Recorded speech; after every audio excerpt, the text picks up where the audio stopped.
Welcome back to our channel Manavanasiriyar. இந்த வீடியோவில் நம்ம என்ன பார்க்க போகிறோம்னு பார்த்தீங்கன்னா 10ஆம் வகுப்பு கணிதம் முதல் திருப்புதல் பொதுத் தேர்வு 2024 ஜனவரிக்கான கவர்மெண்ட்டோட ஒரு அஃபிஷியல் ஒரிஜினல் கொஷின் பேப்பர் தான் பார்க்க போகிறோம். ஆல்ரெடி இங்கிலீஷ் மீடியத்துக்கெல்லாம் அப்லோட் பண்ணிட்டோம். தமிழ் மீடியம் ஸ்டூடெண்ட்ஸ் நிறைய பேர் கேட்டிருந்தீங்க.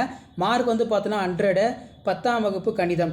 இதில் 14 1 மார்க் வந்து கேட்டிருக்காங்க. 1 மார்க் பொறுத்த வரைக்கும் புக் பேக் கண்டிப்பாக பார்த்துக்கோங்க. புக் பேக்லேருந்து எப்படியும் 10 12 கேட்பாங்க.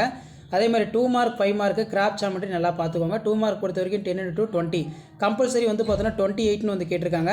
ஸோ 28 வந்து பார்த்தீங்கன்னா கம்பல்சரி கொஷின் வந்து பார்த்தீங்கன்னா நல்லா பார்த்துக்கோங்க. அதே மாதிரி 10 into 5 50 5 மார்க் கொஷின் பொறுத்த வரைக்கும் பார்த்தீங்கன்னா 300க்கும் 600க்கும் இடையே உள்ள 7ஆல் வகுப்படும் அனைத்து இயல் எண்களின் கூடுதல் காண்க.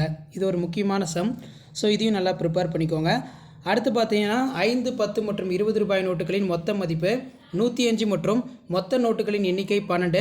முதல் 2 வகை நோட்டுகளின் எண்ணிக்கையினை இடமாற்றம் செய்தால் முந்தைய மதிப்பை விட 200 அதிகரிக்கிறது எனில் எத்தனை 5 10 மற்றும் 20 ரூபாய் நோட்டுகள் உள்ளன? நிகழ்தகவு கண்டிப்பாக வந்து பார்த்தீங்கன்னா கேட்பாங்க. ஸோ இதுவும் நல்லா பார்த்துக்கோங்க. அடுத்து 5x - 6y = 2 3x + 2y = 10 ஆகிய நேர்கோடுகள் சந்திக்கும் புள்ளி வழியாக 4x - 7y + 30 = 0 என்ற நேர்கோட்டிற்கு செங்குத்தாக அமையும் நேர்கோட்டின் சமன்பாட்டை காண்க.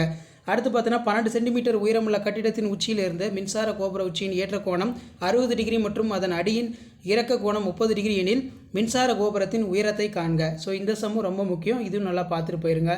அதே மாதிரி வந்து பார்த்தீங்கன்னா கிராஃப்ட் ஜாமெட்ரி கொடுக்கப்பட்டுள்ள முக்கோணம் ஏபிசியின் ஒத்த பக்கங்களின் விகிதம் 6/5 என அமையுமாறு வடிவத்த முக்கோணம் வரைக.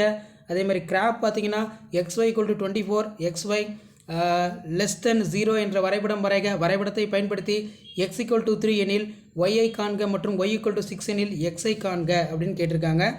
அதே மாதிரி y = 2x² என்ற வரைபடம் வரைந்து மூலம் 2x² - x - 6 = 0 என்ற சமன்பாட்டை தீர்க்க. ஸோ இதான் வந்து பார்த்தீங்கன்னா official original question paper. So Tamil medium students இந்த கொஷின் பேப்பரோட சம்ஸ் எல்லாத்தையும் நல்லா ப்ராக்டிஸ் பண்ணிட்டு போங்க. மறக்காத வாட்ஸ்அப் சேனலில் ஜாயின் பண்ணிக்கோங்க. தேங்க்யூ.